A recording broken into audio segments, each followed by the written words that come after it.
तो आज बड़ा ही प्यारा वेद है जिसका हम पाठ करने जा रहे हैं, सामवेद। तो इसका वैसे गायन किया जाता है, इसके पाठ की जो क्रिया है, प्रक्रिया वो अलग है, पर हम जिस तरह से और वेदों का पाठ करते हैं वैसे ही यहाँ करेंगे, क्योंकि हमें उस प्रकार का प्रशिक्षण नहीं है। तो सारे लोग स्वाहा शब्द का उच्चारण करेंगे हमारे साथ।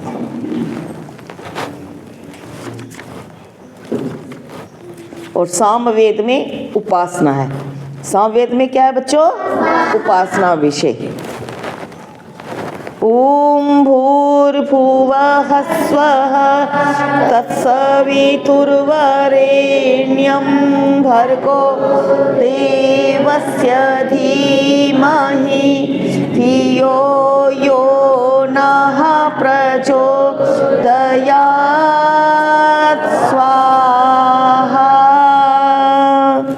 सभी बोलेंगे ओम समश्रुतेन गमेमहि मां श्रुतेन विराधिषि। हम सभी वेद पथ का अनुसरण करें, वेद से विपरीत कभी कोई भी किसी प्रकार का आचरण ना करें। वेद सब सत्य विद्याओं का पुस्तक है। वेद का पढ़ना पढ़ाना और सुनना सुनाना सब आर्यों का परम धर्म है। ओम विश्वानि देव सवितर्दुरि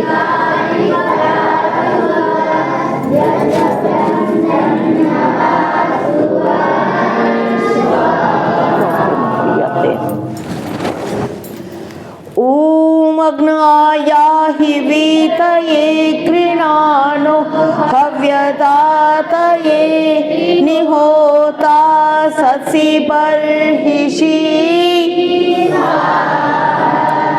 ओम त्वमग्ने यज्ञानां होता विश्वेषां हितः देवेभिर्मानुषे जने। ओम अग्निं दूतं वृणीमहे होतारं विश्ववेतसाम् अस्य यज्ञस्य सुक्रतुम्। ओम अग्निर्वृत्राणि जङ्घनत् द्रविणस्युर्विपन्यया समिद्धः शुक्र आहुतः। ओम नमस्ते अग्नौचसे गृह्णन्ति देवकृष्टयः अमैरमित्रमर्दया। ओम अग्निमिन्धानो मनसा धियं सचेतमर्त्यः अग्निमिन्धे विवस्वभिः। ओम अग्ने मृडमः अस्य य आदेवयुञ्जनाम् इयेथ बर्हिरासदम्।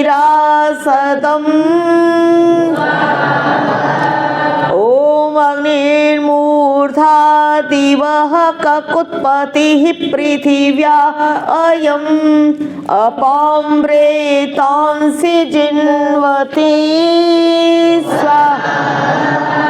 ओम तन्त्वा गोपवनो गिरा जनिष्ठदग्ने अंगिरः सपावकशुधि हवम्।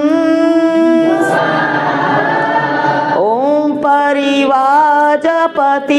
कविरग्निर्हव्यान्यक्रमीत् दधत् रत्नानि दाशुषे। ओम भूर्भुवः स्वः तत्सवितुर्वरेण्यं भर्गो देवस्य धियो यो नः प्रचोदयात् स्वाहा। स्थान परिवर्तित कर लीजिए, औरों को भी आप आहुति डालने का समय दें। बिना आवाज किए अब मैं अपनी मान्या बहन सुकृति जी, जो बहुत ही स्वाध्यायशील हैं, बड़ी परिश्रमी हैं, बहुत सारे सामाजिक कार्य हाथ में लिए हुए हैं और इस आश्रम को भी पूरा संभालती हैं। मेरे साथ साथ ये भी बच्चों को वेद मंत्र पूरे सिखाती हैं और बहुत ही परिश्रम बच्चों के साथ करती हैं। बच्चे इनको गुरु माँ कहते हैं। तो मैं इनसे प्रार्थना करती हूँ कि आगे के आप मंत्रों का पाठ करें।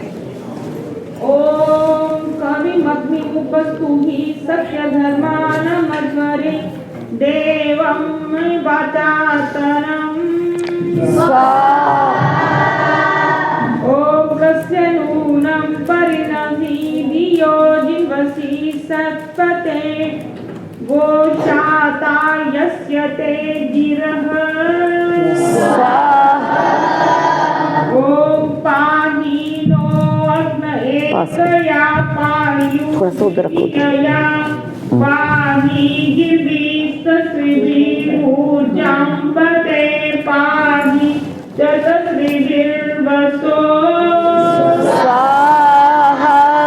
ओम प्रेतु ब्रह्मणस्पतिः प्रदेवेतु सुनृता अच्छावीरं नर्यं पंकवीराभसं देव यज्ञं नयन्तु नः स्वाहा। ॐ त्वमग्ने गृहपतिस्त्वं होतानो अध्वरें त्वं पोता विश्वभारप्रचेता यक्षीयासि च वार्यम् स्वाहा। ओम प्रसो अग्ने तवोतिभिः सुवीराभिस्तरति वाच कर्मभिः यस्य त्वं सख्यमाविथ स्वाहा। ओम भद्रो नो अग्निराहुतो भद्रारातिः शुभं भद्रो अध्वरः भद्रा उत प्रशस्त्यः स्वाहा। ओम आत्मेतानि शीदतेन्द्रमभिप्रगायत सखायः स्तोमवाहसः स्वाहा। ओम भद्रम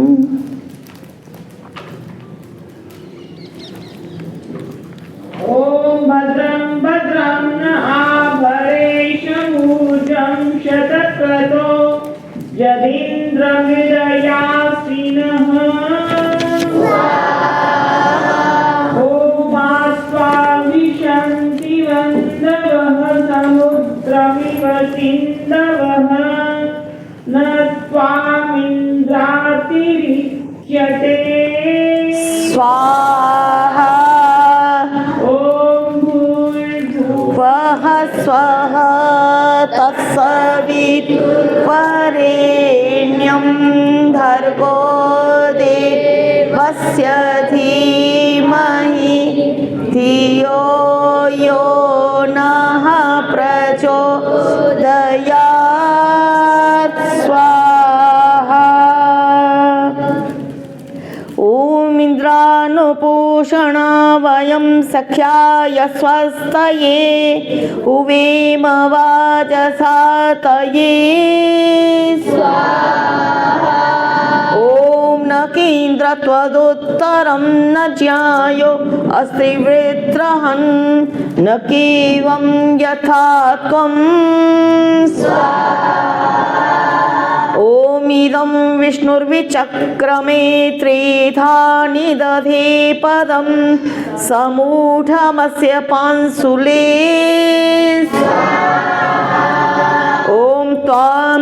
हवामहे सातो वाजस्य कारवः त्वां वृत्रेष्विन्द्र सत्पतिं नरस्त्वां काष्ठा स्वर्वतः ॐ यत इन्द्र भयामहे ततो नो अभयं कृधि मघवञ्शक्ति तव न ऊतये विद्विषो विमृधो जहि स्वाहा ॐ कदाचन शरीरसि नेन्द्रश्च सिदाशुषे उपोपेन्नु मघवन् भूय इन्नु ते दानं देवस्य पृच्यते ॐ त्रातारमिन्द्रमवितारमिन्द्रं हवे हवे सुहवं शूरमिन्द्रम् उवेनो शक्रं पुरुहूतमिन्द्रमिदं हवीर्मघवा वेत्विन्द्रः स्वाहा ॐ गायन्ति त्वा गायत्रिणोर्चत्यर्कर्ममर्किणः ब्रह्माणस्त्वा शतक्रत उद्वंशमिव ये मिरे अर्चत प्रार्चता नरः प्रियमेधासो अर्चत अर्चन्तु पुत्रका उत पुरमिद्धृष्वर्चत स्वाहा ओमेतोन्विद्रं स्तवामसखायः सौम्यं नरं कृष्टीर्यो विश्वा अभ्यस्यत्येकयेत् स्वाहा ॐ इन्द्राय सामगायत विप्राय बृहते बृहत् ब्रह्मकृते विपश्चिते वनस्य वे स्वाहा ॐ विश्वतो दावन् विश्वतो न आभरयं त्वा शविष्ठमीमहे ॐ सदा गावः शुचयो विश्वद्घायसः सदा देवा अरेपसः स्वाहा ॐ सोमः पवते जनितामतीनां जनिता दिवो जनिता पृथिव्याः जनिताग्नेर्जनिता सूर्यस्य जनितेन्द्रस्य जनितोत विष्णुः ॐ उदुतमं वरुणपाशमस्मद्वाधमं विमध्यमं श्रथाय अथावयमादित्यव्रते वयं तवा नागसो अदितये स्याम ओमहमस्मि प्रथमजा ऋतस्य पूर्वदेवेभ्यो अमृतस्य नाम यो मा ददाति स देवमावदमहन्नमन्न मदन्तमद्मि ॐ उपास्मै गायता नरः पवमाना येन्दवे अभिदेवा इयक्षते स्वाहा ॐ सनः पवस्व शङ्गवे शंजनाय शमर्वते शं राजन्नोषधीभ्यः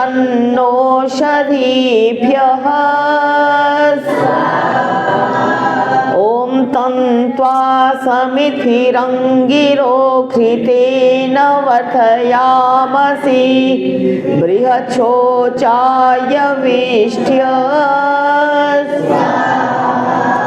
ॐ त्वन्न इन्द्रवाजयस्त्वं गव्युः शतक्रतो त्वं हिरण्युर्वसो स्वाहा ॐ भूर्भुवः स्वः तत्सवितुर्वरेण्यं भर्गो देवस्य धीमहि धियो यो नः प्रचोदयात् स्वाहा। स्थान परिवर्तित कर लीजिए। विश्वानि देव सवितर्दुरितानि परासुव यद्भद्रं तन्न आसुव स्वाहा। इच्छन्ति देवाः सुन्वन्तं न स्वपनाय सप्रीयन्ति यन्ति प्रमादमतन्द्रः स्वाहा। इंद्रवादिनो मधेम शवसस्तते स्वामभि प्रणो नुमोजेतारमपराजितं। पीछे से बेटा नहीं आप दूर भी है ना, आपके मुंह से है ना, मुंह उधर है ना, सामने नहीं है ना माइक आपके। पुनानो देववीतय इंद्रस्याभिनिष्कृतं द्यूतानो वादिर्हितः स्वाहा। ॐ त्वमिन्द्राभिदूरसिं त्वं सूर्यः रोचयः विश्वकर्मा विश्वदेवो महासि।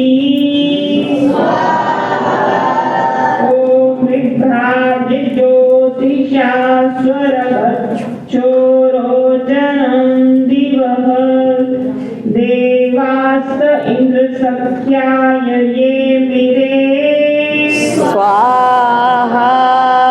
ॐ तमीना पितावसो त्वं माता शतक्रतो बभूविः अथा ते स्वं नमीमहे स्वाहा।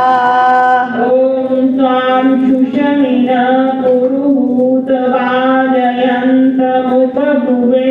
सहस्कृत् स नो रास्वसुवीर्यम् स्वाहा।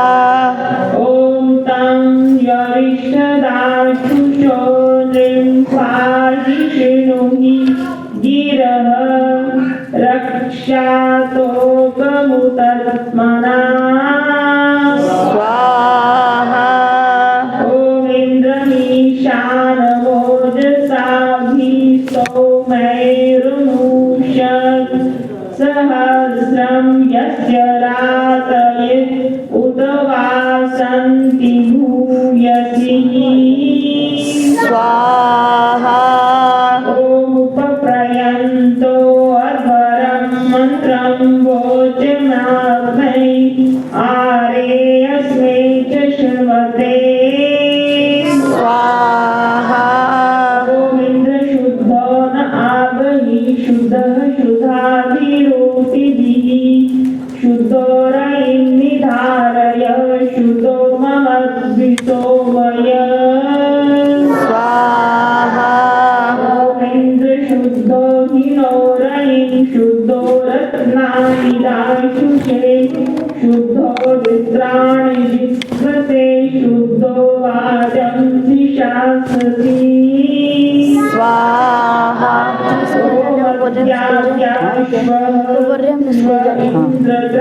स्वपरे जनः विश्वाजनो जरिन्द्रि सत्पदे अहादिवानक्तं च रक्षिषः स्वाहा।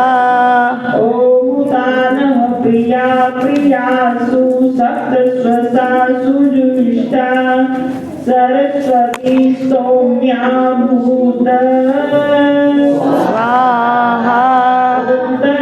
दासभुवनेषु ज्येष्ठं यतो यज्ञ उग्रस्तवेष निर्मणः सद्यो यज्ञानो निर्णाति शत्रूननो यं विश्वे मदन्त्युमः स्वाहा।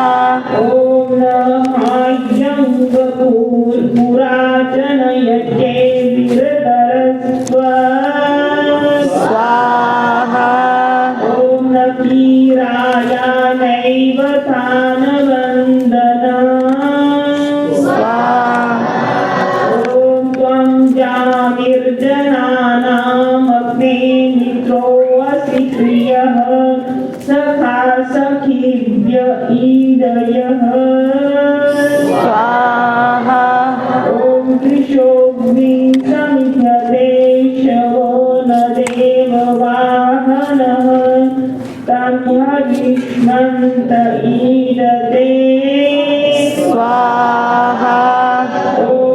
वृषणं त्वागयं वृषणः समिधीमहि अग्ने दीयतां गृहं स्वाहा ॐ मन्त्रं होतारं ऋत्विजं चिक्रभानुं विभावसु अग्निमीदेश उष्णव स्वाहा भूर्भुवः स्वः तत्सवितुर्वरेण्यं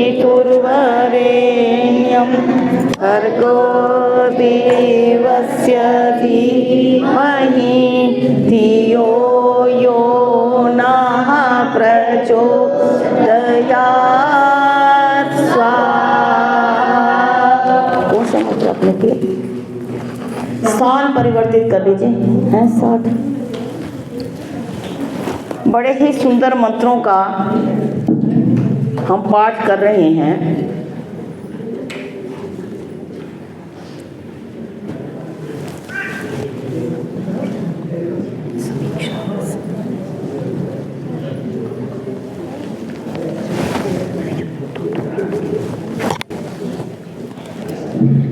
शांति के साथ बैठ जाइए।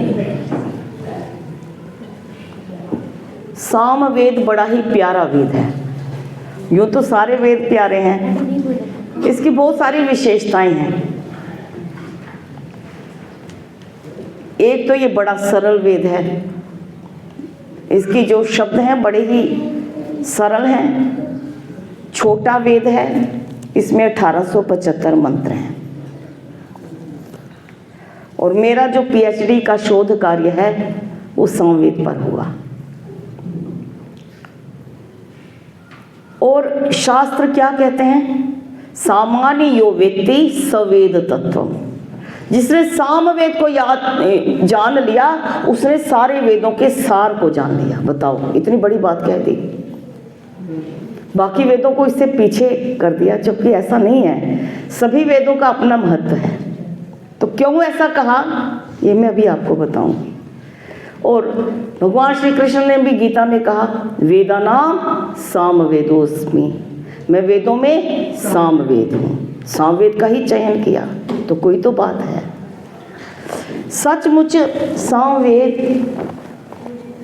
बहुत ही उत्तम वेद है, जीवनोपयोगी वेद है। 3 मुख्य विषय हैं संसार के, ज्ञान, कर्म और उपासना। ज्ञान आपको मालूम है नीरस है। पढ़ना, लिखना, अध्ययन करना, चिंतन करना, खूब ज्ञान प्राप्त करना, ये इतना सरस तो हो ही नहीं सकता। और कर्म है, कर्म में तो खून पसीना निकल जाता है। हम कर्म करेंगे, अच्छे अच्छे कर्म करेंगे। लेकिन एक उपासना ऐसा है जिसमें उप मैंने पास और आसना मैंने बैठना, परम पिता परमात्मा के पास बैठना। और बिल्कुल उप मैंने बिल्कुल नज़दीक बैठना। अब परमात्मा कहाँ है? परमात्मा तो पहले ही हमारे नज़दीक है, हमारे रोम रोम में समाया हुआ है। तो उसके सामीप्य का एहसास करना, उसी की तो कमी है। इतना पास में होते हुए भी हम उसका आभास ही नहीं कर पाते हैं, उसका एहसास ही नहीं कर पाते। तो ऐसे प्यारे प्यारे मंत्र हैं जिनको पढ़ करके बस लगता है कि ईश्वर तुम मेरे बिल्कुल पास है। 1875 मंत्रों में कितनी सुंदर सुंदर बातें आई और बड़ी सरल बातें हैं जो आप सभी ग्रहण कर सकते हैं। और कभी यहाँ से जाइए तो सामवेद का अध्ययन कीजिए। बहुत सारे आजकल तो भाष्य मिल जाते हैं। हरिशरण वेदालंकार का भाष्य है, वेद्यनाथ जी का भाष्य है, बहुत सारे भाष्य हैं। मुझे तो क्योंकि पीएचडी का कार्य था तो मुझे 6-7 भाष्य, इससे भी ज़्यादा ही शायद पढ़ने का सुअवसर मिला। ऋषिवर देव दयानंद ने ऋग्वेद का और यजुर्वेद का भाष्य किया, ऋग्वेद का भी पूरा नहीं कर सके तो उनका सामवेद का भाष्य में उपलब्ध नहीं होता। लेकिन जिन लोगों ने, जो ऋषिवर देव दयानंद के अनुयायी हैं, उन्होंने जो भाष्य किया वो भी हमारे लिए पढ़ने लायक है। क्या क्या वाक्य हैं मैं आपको बता रही हूँ, क्यों मुझे ये प्यारा लगता है। कहते जिस प्रकार नदियाँ दौड़ती चली जाती हैं, दौड़ती चली जाती हैं, दौड़ती चली जाती हैं और अपने मंजिल तक ही पहुंच करके दम लेती हैं। कभी देखा कि नदी जा रही हो तो भी वापस आ रही हो? वापस नहीं आती। एक बार निकल गई तो निकल गई, कहाँ पहुंचती हैं जाकर के? समुद्र में। तो अपने प्रियतम तक जाने के लिए वो चली ही जाती हैं, बढ़ती ही चली जाती हैं। अभी हरिद्वार जाना हुआ मुझे, मैं तो मेरी सारी जो अध्ययन है वो काशी में हुआ, तो वहाँ तो समझो हमें गंगा तो प्रायः जाने का समय मिलता था। तो मैंने काशी की गंगा देखी और हरिद्वार की गंगा देखी। उसके किनारे बैठना इतना सुखद एहसास होता है। किस लिए? रवानगी है, चल रही हैं, चल रही हैं। कल कल चल चल बहती, क्या कहती गंगा धारा, युग युग से बहता आता ये शांत प्रवाह हमारा। क्या इसको रोक सकेंगे? मिटने वाले मिट जाएं, कंकड़ पत्थर की हस्ती क्या बाधा बन के आए। ढह जाएंगे गिरि पर्वत, कांपे भूमंडल सारा, ये शांत प्रवाह हमारा। तो जिस प्रकार इन मंत्रों में कहा, जिस प्रकार नदियां भागती चली जा रही हैं, भागती चली जा रही हैं अपने प्रियतम से मिलने के लिए, उसी प्रकार के परमपिता परमात्मा मैं भी लगातार निरंतर आपके पास बैठने के लिए मैं बढ़ता चला जाऊं, बढ़ता चला जाऊं। कितनी बड़ी बात है, कितनी अच्छी बात है। मैं ढह जाएंगे गिरि पर्वत, कांपे भूमंडल सारा, कुछ भी हो जाए मेरे साथ, पर परमात्मा तक जाने के लिए मेरी मंजिल कभी रुकनी नहीं चाहिए। ये ऐसे ऐसे मंत्र इसमें आए। और इसके साथ क्या कहा? और भी बड़ी उपमाएं हैं। वेद तो काव्य है, पश्य वेद देवस्य काव्यम, ये काव्य है, इसमें साहित्यिक है कि जैसे गौ का जब बछड़ा या बछड़ी पैदा होती है तो उसको हमने नहीं सिखाया कुछ भी, वो फटाफट गाय से लिपट जाना चाहती है, गाय का दूध पीना चाहती है जैसे वो पैदा होगा। मैंने तो कभी आज तक देखा नहीं वो स्थिति, पर वेद में कहा है कि जिस प्रकार गाय का बछड़ा या बछड़ी पैदा होते ही गाय के पास भाग जाना चाहता है, ऐसे हमारे भीतर भी तड़प होनी चाहिए। ऐसे परमात्मा, ऐसे नशा होना चाहिए कि हमने ईश्वर के पास जाना है। ये वेद मंत्र मुझे बता रहे हैं। और भी बड़े सारे उपदेश किए। मैं कौन से मंत्र का अर्थ आपके सामने बताऊं और कौन सा ना बताऊं? बड़े ही प्यारे आगे मंत्र में आया, अग्निम दूतम वृणीमहे। परसों में आपके समक्ष एक मंत्र पढ़ रही थी कि अपने जीवन में एक सही परामर्शदाता का चयन हमें करना चाहिए, अपने जीवन में सही अध्यक्ष का हमने चयन करना चाहिए। और यदि हमने जीवन में सही अध्यक्ष का चयन कर दिया तो हमारा जीवन तर गया, और यदि गलत व्यक्ति का चयन कर लिया जीवन में तो हमारा सर्वनाश हो गया। जैसा कि कौरवों का हुआ, जैसा कि रावण का हुआ। तो अग्निम दूतम वृणीमहे, ये पहला मंत्र है सामवेद का कि जीवन में हमने किसको अपना वर्ण करना है? अग्नि, परमपिता परमात्मा रूप अग्नि का हमने वर्ण करना है। और वो दूत है, ये तो कुछ सामान्य अग्नि है ना, ये भी अग्नि है, इसका भी हमने वर्ण करना है, अपने जीवन में यज्ञ करना है। तभी तो मैं कहती हूँ कि यहाँ यज्ञ हो रहा है और हम अब कमरों में बैठे हुए हैं। घर में तो हम यज्ञ करते नहीं हैं, और यहाँ यदि यज्ञ हो रहा है तो भी हम अपने प्रकोष्ठ में बैठे हैं। कोई और परेशानी है, कोई कष्ट है, स्वास्थ्य ठीक नहीं है तो वो एक अलग बात है। यदि जानबूझ करके हम अपने प्रकोष्ठ में बैठे रहे तो ये अच्छी बात नहीं है। हम आए हैं यहाँ तो सुबह सुबह भौतिक अग्नि का हम वर्ण करें। और ये अग्नि कैसी है, इसमें जो पदार्थ डालोगे वो हमें वैसा ही बना देती है। तो उस प्रभु का हम वर्ण करें, जो प्रभु जिसके पास हम बैठेंगे वो हमें अपने जैसा बना लेगा। मेरे सारे भीतर के जो समस्याओं का अंधकार है, जो ज्ञान का अंधकार है, जो परेशानियों का अंधकार है, उस सारे अंधकार को परमपिता परमात्मा रूपी अग्नि दूर करने वाली है। और वो दूत है, बिना बताए बिना कहे वो हमारे संदेशों को सुन लेती है और जहां हम पहुंचाना चाहें वो पहुंचा देती है। जैसे इसमें जो भी पदार्थ हम डालते हैं, सामग्री डाली, घी डाली, समिधा डाली, उसको ये सूक्ष्म करके दूर दूर तक पहुंचा देता है। उसी प्रकार परमात्मा भी हमारे संदेशों को बड़ी दूर दूर तक पहुंचा देता है। एक कहानी प्राय सुनाया करती हूँ मैं, और वो कहानी क्या सच्ची घटना है। अमृतसर से लोग बैठे हुए यहाँ, अमृतसर की घटना है, बहुत पुरानी घटना है जो कभी मैंने पढ़ी थी। और उसमें कहते हैं कि दो बच्चे थे, 8 वर्ष का और 10 वर्ष का, और उनकी माँ घरों में काम करती थी और प्रतिदिन का काम करती थी। प्रतिदिन उसको कुछ ना कुछ मिलता था जिससे वो दूध और बताशा इत्यादि खरीद कर अपने बच्चों को देती थी। उस दिन उस माता को कोई काम कहीं मिला नहीं, उसके पास पैसे नहीं थे। बच्चे स्कूल जाने के लिए तैयार हो गए और दूध और बताशा मांगने लगे। माता ने कहा, आज तो बच्चों मेरे पास दूध बताशा नहीं है। फिर क्या होगा जी? बच्चे कहने लगे, क्या होगा जी? परमात्मा, उसने कहा कि ईश्वर तुम्हें देगा, आज तो तुम्हें ईश्वर ही दे सकता है। बच्चे स्कूल चले गए और भूख लग रही है, पढ़ाई में मन नहीं लग रहा। और जब आधी छुट्टी हुई तो बैठ करके उन्होंने एक चिट्ठी लिखी कि हे ईश्वर, हमें भूख लगी हुई है। माँ ने ये भी कहा, वही तुम्हारा पिता है। पिता तो था ही नहीं, आज तो तुम्हारा पिता जो ईश्वर है वही तुम्हें देगा।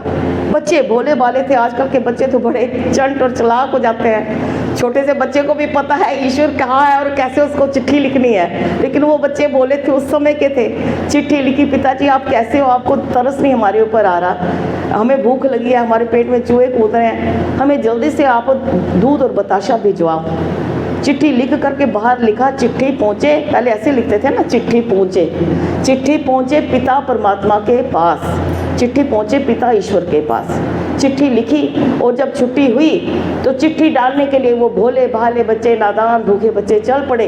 लेटर बॉक्स ऊंचा था, पहले ऊंचा होता था और नीचे भी होता है, पर पहले ऊंचा होता था। उछल उछल के डाल रहे हैं और लेटर बॉक्स तक हाथ नहीं पहुँच पा रहे। मैं बड़ी भावुक हो जाती हूँ इस कहानी को सोच करके। जब वो हाथ पहुँच नहीं पा रहा था तो उधर से एक सेठ आया और सेठ ने कहा, लाओ बच्चों मैं डाल देता हूँ पत्र। जब सेठ ने पत्र डालने लगा तो उसमें लिखा था, चिट्ठी पहुँचे ईश्वर पिता के पास। तो सोचने लगा, ये बच्चे ने क्या लिखा है, मैं पढ़ूँ तो सही। तो कहा, बच्चों मैं पत्र खोल के पढ़ सकता हूँ? बच्चों ने कहा, हाँ हाँ पढ़ लीजिए। जब पढ़ा तो आंखों में आंसू आ गए कि बच्चे कौन से ईश्वर से दूध बताशा मांग रहे हैं। और वो सेठ था, उन बच्चों को कहा, बच्चों आपके ईश्वर पिता ने ही मुझे आपके पास भेजा है, आप चलिए मैं आपको दूध बताशा दूंगा। और वो घर गए, बच्चों ने सारी बात बताई। तो उस सेठ ने उन बच्चों को कहा कि आज से तुम्हारी माता मेरे घर में काम करेगी और तुम मेरे घर में रहोगे और तुम्हें प्रतिदिन दूध बताशा मिलेगा। ये बताइए उस सेठ को किसने प्रेरणा दी? सेठ अचानक कहाँ से आया? तो निश्चित रूप से वो परमपिता परमात्मा हमारा वास्तविक दूत है जो हमारी सुनता है। ऐसी छोटी छोटी बहुत सारी घटनाएं हैं। कभी कभी हम बैठे होते हैं और बाहर से कोई अचानक से फ़ोन आता है तो हमें लगता है कि अभी तो हम उसको याद कर रहे थे। ऐसा कई बार होता है। कई बार हम बहुत ज़्यादा बड़ी उससे याद करते हैं तो वो व्यक्ति आ भी जाता है। तो ये टेलीपैथी है, ये सारा कुछ परमपिता परमात्मा का रचाया हुआ जाल है। अग्निम दूतम वृणीमहे, हम उसी दूत का वर्ण करें। एक बड़ा ही प्यारा मंत्र आया, बड़ी सुंदर। हम कहते हैं ना कि वेद का तो सर्वे वेदा कर्म कांड तत्परा, सारे जो वेद हैं वो कर्म। एक समय आया ना, पंडितों ने वेदों को अपनी बपोती मान लिया और ये कहा कि वेद तो कर्म कांड के लिए बने हैं, मानव जीवन का उसके साथ कोई भी संबंध नहीं है। लेकिन वेद तो इतनी बड़ी बड़ी बातें, इतनी छोटी छोटी बातें, हम सब के व्यवहार में उपयोगी आने वाली बातें इसमें बताई गई। इसमें कहा, भद्रो नो अग्नि राहुत, भद्रो राति सुभग, भद्रो अध्वर, भद्रा उत प्रशस्तयः। इसमें कहा कि हे परमपिता परमात्मा, हमारी अग्नि, ये जो अग्नि हम जला रहे हैं ये भद्र हो, ये कल्याण करने वाली हो। और ये कल्याण कैसे करेगी? देखो ना, केवल यज्ञ करना और उसमें अग्नि जलाना ही हमारा यज्ञ पूर्ण हो गया, ये कोई बात नहीं है। उसके साथ क्या चाहिए, ये मंत्र बताता है कि उस यज्ञ करते हुए मन में श्रद्धा चाहिए, यज्ञ करते हुए मन में प्रेम भावना चाहिए, यज्ञ करते हुए मन में एकाग्रता चाहिए, यज्ञ करते हुए समर्पण की भावना चाहिए। ये मंत्र कहता है भद्रोनो अग्नि, वही अग्नि भद्र कल्याण करने वाली होती है और आहुति भी वही भद्र होती है, राति सुभग, और दान भी हमारा तब भद्र होता है। भद्रा उत प्रशस्तय, प्रशंसा करना भी जरूरी है। छोटी छोटी बातें इसमें बताई। सबसे पहले कहा कि अग्नि हमारी कल्याणकारक होनी चाहिए ताकि उसमें संविधाएं ठीक हों। एक संविधाओं का विधान है, हर एक संविधा से हम यज्ञ नहीं कर सकते।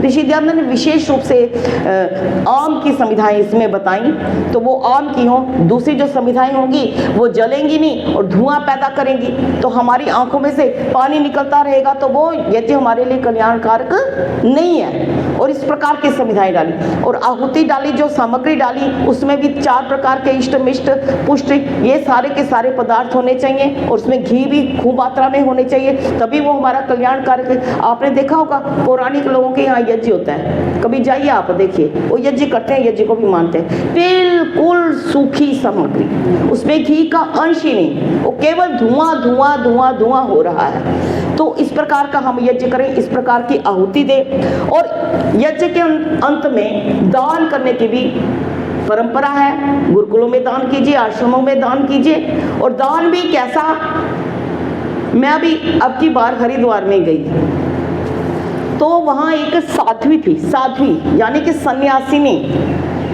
और सन्यासिनी के पास क्या होता है, कुछ भी नहीं होता। वो मेरे पास आई बड़ी प्रेम के साथ और आकर के कहती है, आचार्य जी एक बात करनी है आपसे। मैंने कहा कीजिए।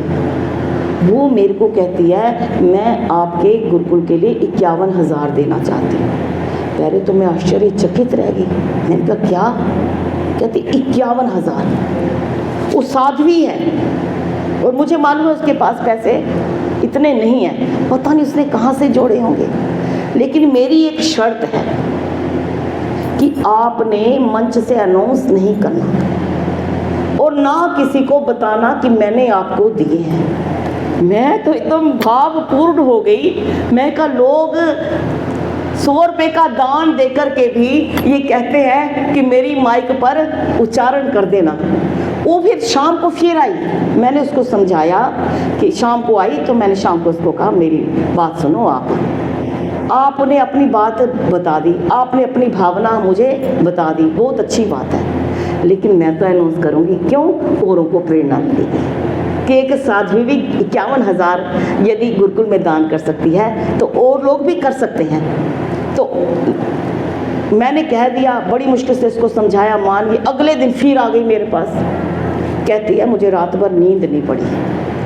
मुझे लगा मेरा जो दान है ना वो सात्विक दान नहीं है, यदि उसकी प्रशंसा हो गई तो किस प्रकार का दान करना है। देखिए ऐसी ऐसी भावनाओं वाले भी लोग हैं। तो कहता है कि ऐसा दान ही प्रतिफलित होता है जो अधिक से अधिक किया जाए पर नाम का उच्चारण न किया जाए। और ऐसे भी दान होते हैं। क्या दान होते हैं? इतनी गलत कमाई से 2 नंबर की कमाई की और घर भर लिया, फिर उसको सात्विक बनाने के लिए थोड़ा सा हमने दान कर दिया, तो वो भी दान कोई श्रेष्ठ दान नहीं है कि गलत कमाई वाला दान दूसरी जगह पर हमने दे दिया, वहां पे भी उसका फल नहीं मिलेगा।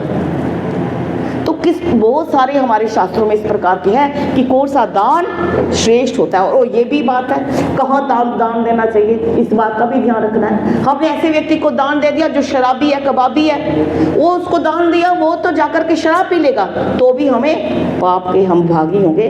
तो वेद मंत्र कहता है कि दान वो दो जो सबके लिए कल्याणकारक हो। कितनी बड़ी बात थी। और एक और बात इसमें कही, बातें तो वेदों में बहुत सारी हैं, कौन सी बताएं और कौन सा ना बताएं। भद्रा उत प्रशस्तयः, प्रशंसा भी हमें करनी चाहिए लेकिन कल्याणकारक होनी चाहिए। परमात्मा की प्रशंसा करनी चाहिए। परमात्मा कहेंगे चापलूस है, हमारी चापलूसी मांगता है, नहीं। परमात्मा की प्रशंसा करने से हम भी अपने भीतर वैसे गुण धारण करने का प्रयत्न करते हैं। और प्रशंसा करनी चाहिए। कई लोग बिल्कुल प्रशंसा नहीं करते और निंदा करने में तो सबसे आगे रहते हैं, पर प्रशंसा उनके मुंह से निकल ही नहीं सकती। कभी कभी किसी व्यक्ति की गलत, तो इसमें कहा कि गलत व्यक्ति की प्रशंसा मत करो, सही व्यक्ति की प्रशंसा करो। प्रशंसा करने से प्रोत्साहन मिलता है।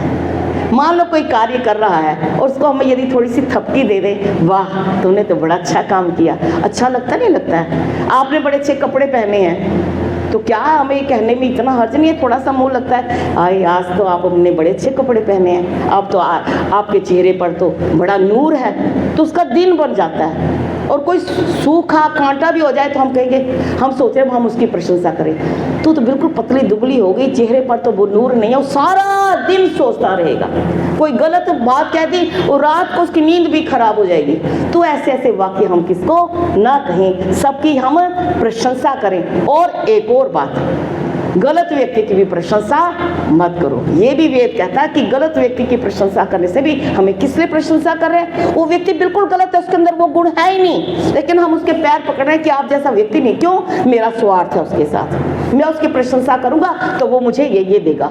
तो कहते परोक्षे कार्य हंतारम प्रत्यक्षे प्रियवादिनम, पीछे वो सबका काम बिगाड़ता हो और मीठा मीठा बोलता हो, तो ये चीज नहीं है। हमने झूठे व्यक्ति की तो कभी प्रशंसा नहीं। दो बातें होंगी, एक तो हम पाप कर रहे हैं, अंदर कुछ बाहर कुछ। कल मैं आपको बता रही थी, मैंने कहा था विस्तार से मैं बताऊं कि कौन कौन लोग हैं जो आत्मा की हत्या करते हैं। कल बताया था ना, वो घोर अंधकार में जाते हैं जो आत्मा की हत्या करते हैं। तो वो भी आत्मा का हनन है कि अंदर कुछ और बाहर कुछ और।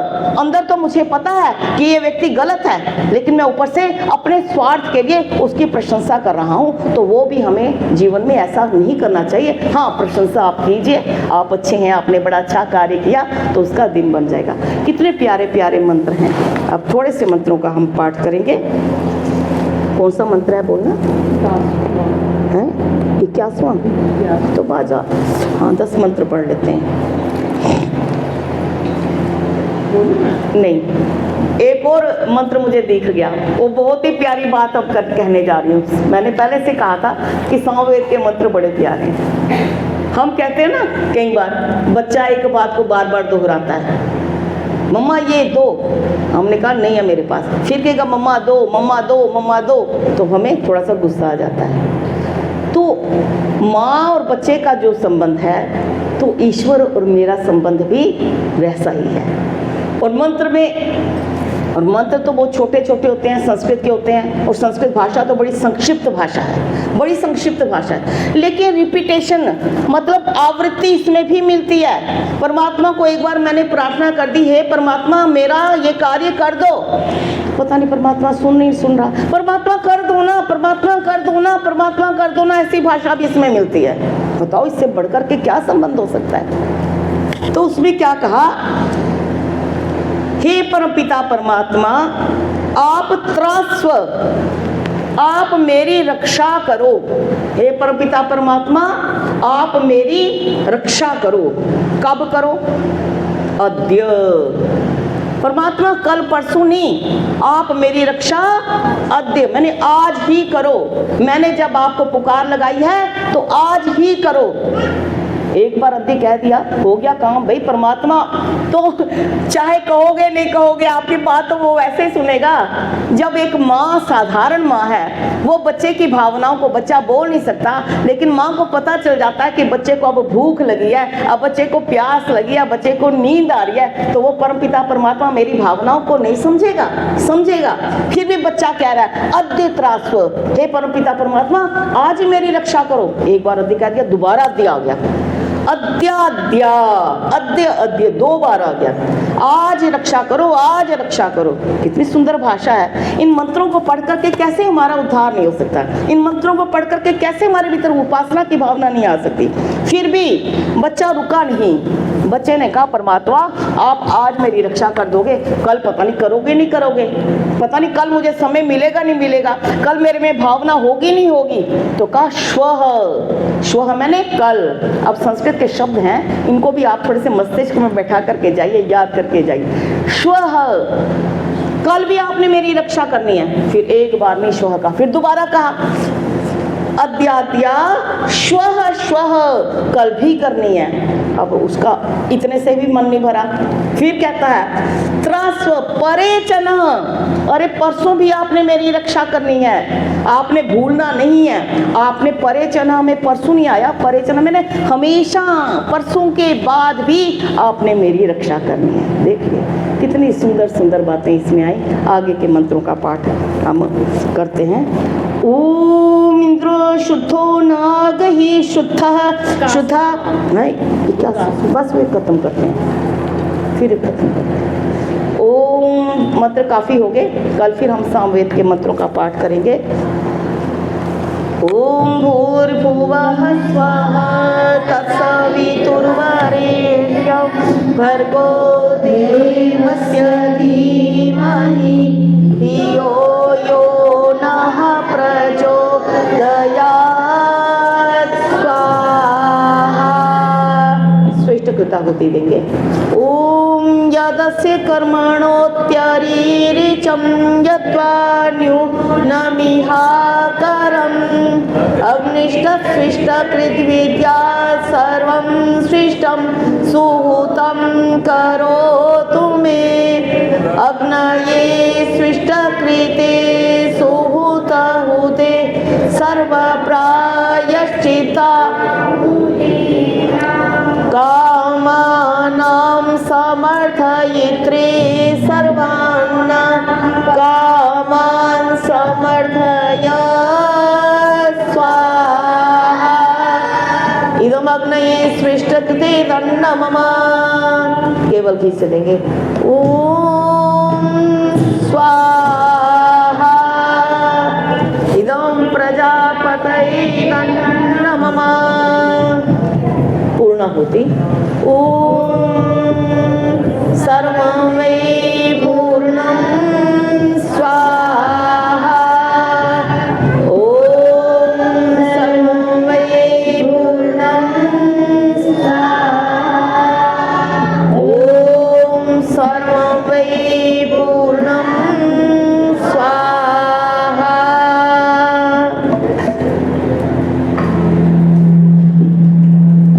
पुरुष लोग घी से आहुति देंगे, आप माताएं भात से आहुति देंगे। ओम अग्नये स्वाहा।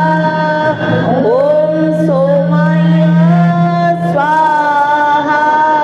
ओम अग्निशोमाभ्यां स्वाहा।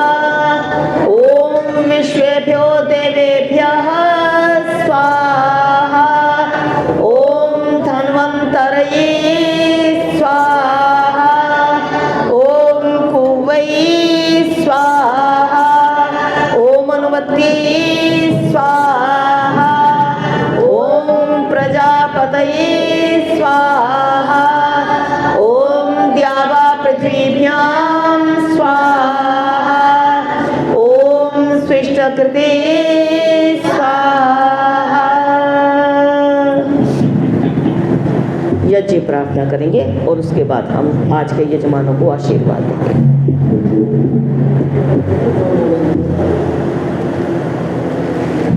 ये हमारी बिटिया मेनका तबला बजा रही है और ये सारा का सारा प्रताप सम्मानीय भाई रामानंद जी को है, जो यहाँ रहते हैं, हर तरह का सहयोग देते हैं, बच्चों को भी सिखाते हैं और दवाइयाँ भी देते हैं। और इनकी दवाइयाँ भी ऐसी अचूक है, तत्काल उसका असर हो जाता है।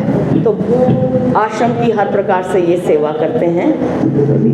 और इन बच्चों को सब कुछ यहाँ सिखाया जाता है, लाठी भाला तलवार डंबल सिलेजियम, वो शारीरिक मलखम रस्सी के ऊपर चढ़ करके करतब दिखाने, संगीत की विद्या और पढ़ाई के साथ साथ सब कुछ इनको सिखाया जाता है यहाँ।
आशीर्वाद देंगे।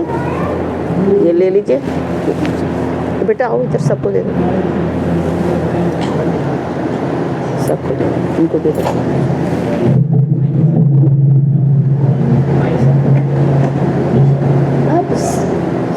सभी लोग यजमान को छोड़ करके सभी बोलेंगे, हे यजमानाः यूयं धीमन्तः बुद्धिमन्तः तेजस्विनः वर्चस्विनः स्वस्थाः प्रसन्नाः भूयास्त।